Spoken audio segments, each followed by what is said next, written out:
Sir, आज से कल आपने कहीं ट्विटर पे, कहीं उन्हें फेसबुक पे, कहीं व्हाट्सएप पे कोई मैसेज देखने को मिला था, जो कि ब्रह्मणी माता जी मंदिर पर कल आपको अनिश्चितकालीन प्रदर्शन के लेकर कहीं आप विचारधारा कर रहे हैं, उसको लेकर आपको क्या कहना है? उसके संदर्भ में किसानों को किस मुद्दे पे आपसे चर्चा की जाएगी, क्या कौन सी मुद्दे रहेगी, इस मुद्दे हम आपको बताने करें, ताकि आने वाले सभी किसानों को भी फायदा मिल सके, जी उसको लेकर आपको क्या कहना है?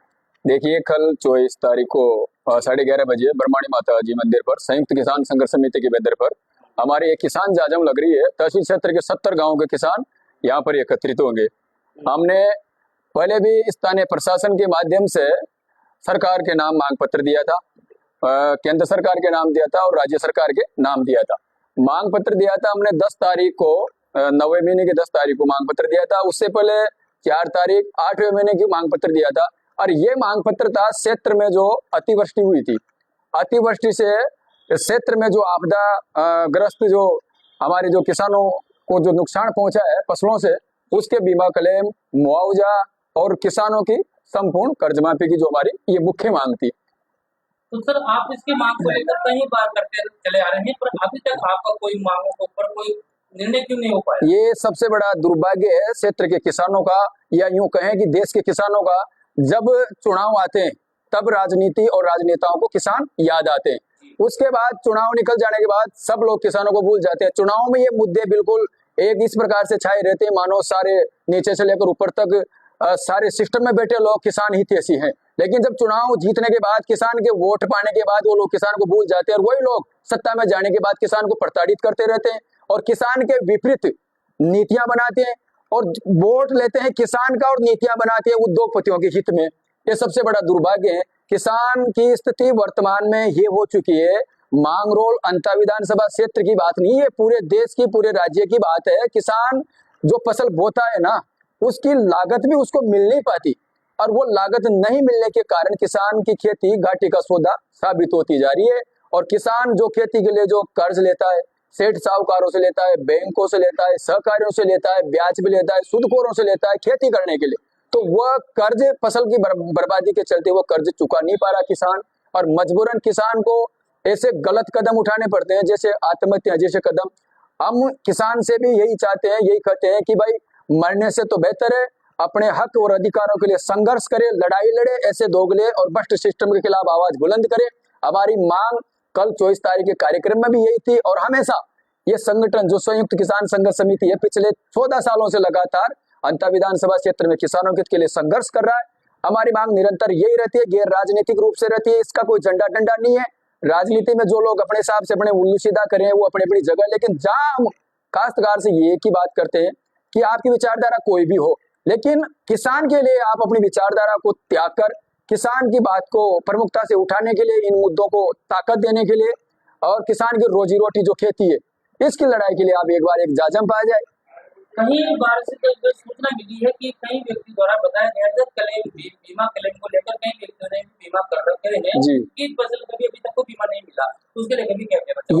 ये भी एक सबसे बड़ी सोचने की बात है। जब क्लेम काटना की बारी आती है, क्लेम जब काटा जाता है वो बैंकों के माध्यम से काटा जाता है। बैंक कर्मचारी इसमें बेच के जो होते हैं ना, मैं कहूंगा सबसे बड़े कमीशन खोर होते हैं बैंक कर्मचारी, उनको एक टारगेट दिया जाता है बीमा कंपनियों के द्वारा।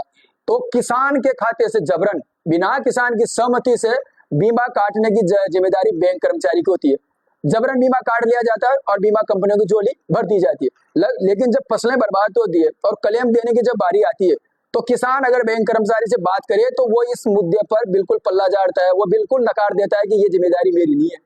अरे भाई, जब बैंक किसान के खाते में से पैसे काटकर बीमा कंपनियों को देने की जिम्मेदारी तुम्हारी है, तो फिर किसान को बीमा क्लेम दिलाने की जिम्मेदारी भी आप लो। तो ये बीमा कंपनियां इस प्रकार की लूट कर रही है किसान को। जरूरत के हिसाब से जब किसान ऋण लेता है, केसीसी लेता है अपनी जमीन को गिरवी रखकर, उसमें पहला पॉइंट और पहली कंडीशन, पहली शर्त ये लगाई जाती है कि आपको बीमा करवाना होगा। अभी आप देख रहे होंगे क्षेत्र में तकरीबन मुहिम चलाई जाती है, फसल बीमा, प्रधानमंत्री फसल बीमा योजना चलाइए, आप अपनी फसलों का बीमा करवाइए। बिल्कुल, फसलों का बीमा करवाने के लिए किसान तो चाहता है, लेकिन फिर उस फसल का जो बीमित फसल का खराब होने पर, नुकसान होने पर बीमा क्लेम क्यों नहीं दिया जाता? जितनी सरलता से बीमा क्लेम काटा जाता है उसी सरलता से किसान को बीमा क्लेम देना चाहिए।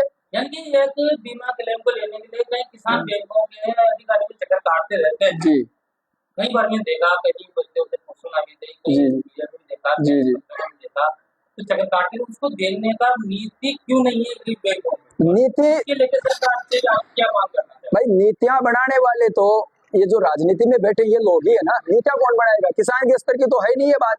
किसान तो केवल वोट लेने का एक माध्यम है राजनीति के लिए। अब एक बात बताओ, अपन सरकारों की बदली होती है, सरकार बदलती है, राजनेता बदलते हैं, लेकिन किसान के हित में व्यवस्थाएं आज तक नहीं बदली। व्यवस्था बदलना चाहिए, किसान के हित में व्यवस्था बदलनी चाहिए। अब नीतियां बनती है, वोट लिए जाते हैं, निचले स्तर से गरीब से वोट लिए जाते हैं, मजदूर से वोट लिया जा रहा है, किसान से वोट लिया जा रहा है, लेकिन नीतियां बन रही है उद्योगपतियों के हित में, पूंजीपतियों के हित में, बड़े बड़े जो इनके मित्र जो सरकारों को जो बड़े बड़े करोड़ों अरबों का फंड दिया जाता है उनके हित में नीतियां बनाई जा रही है। किसानों की जमीनें जबरन हट दी जा रही है, बड़े बड़े प्रोजेक्ट, बड़े बड़े मुद्दे, कारखानों के नाम पर किसानों की जमीनें सस्ते दामों पर ड्रादम का जमीनें हट दी जा रही है, लेकिन किसान के लिए कुछ किया क्यों नहीं जा रहा?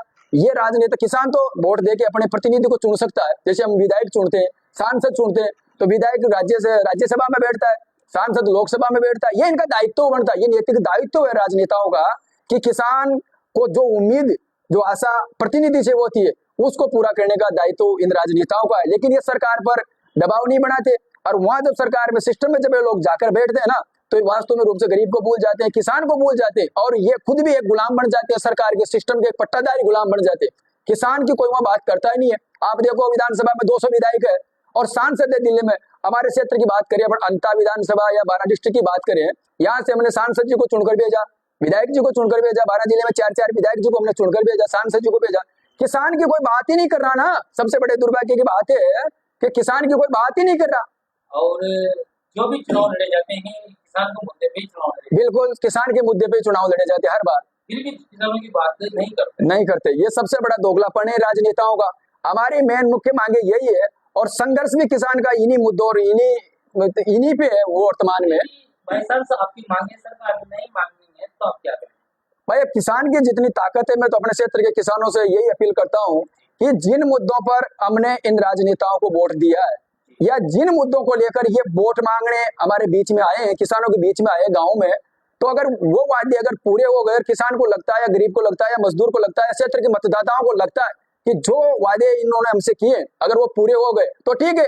अगर वो पूरे नहीं हुए और उनमें इन्हें कोताही बरती है, या किसान का शोषण हुआ है, किसान का गला काटा है, या वो वादे अधूरे, तो अब जो उपचुनाव आ रहे हैं अंतर विधानसभा में, इनमें जो भी लोग तो वही आएंगे भाई। चेहरा बदल जाएगा, चेहरा बदल के आएंगे, जैसे बेस बदमादारी और बंदर का होता है ना, इस प्रकार लोग तो वही आएंगे वोट मांगने। अब हर आदमी को सवाल इनसे करना होगा, इनकी मतलब सवाल करेंगे तभी तो इनको पता लगेगा ना। हर किसान को अपनी जो वाजिब समस्या है उनके समाधान के बारे में पूछना होगा कि आप वोट लेने तो आए हो, लेकिन आपने हमारे लिए, यानी किसान के लिए आपने किया क्या है इन 5 सालों में? आपने काश्तकार के लिए आपके पूर्व के जो वादे थे, जिन वादों पर हमने आप पर भरोसा किया, आपको चुनाव जिताया, सरकार में भेजा, तो उन वादों पर आपने क्या किया? वो वादे अधूरे क्यों है? ये सरकार की जिम्मेदारी है, ये प्रतिनिधियों की जिम्मेदारी है। सबसे बड़े दुर्भाग्य की बात है कि वादे पूरे हो ही नहीं रहे ना। किसान को इन्होंने तड़पता छोड़ रखा है, पीड़ित किसान है। अभी मांगरोल क्षेत्र में, अंता क्षेत्र में आप देखो, सबसे ज्यादा अतिवृष्टि हुई है। मांगरोल क्षेत्र में सबसे ज्यादा अतिवृष्टि हुई है। फसलें खेतों में गल सड़ कर पूरी तरह नष्ट हो गई, खेत के खेत गांव में पड़त पड़े हुए हैं, लेकिन फिर भी इनको प्रशासनिक अधिकारियों को ये नजर नहीं आया। मांगरोल में जो बताया गया है कि मांगरोल में कोई नुकसान ही नहीं हुआ, ये राजनीति है, ये राजनीति का चेहरा है। आप देखिए, वास्तव में ये वो अंधे लोग ये बता रहे हैं, वो गूंगे बारे लोग ये बता रहे हैं जिनको वास्तविक नुकसान ही नजर नहीं आ रहा किसानों का, यानी किसानों की पीड़ा से उनको कोई सरोकार नहीं है। ये दोगलापन है किसानों के साथ।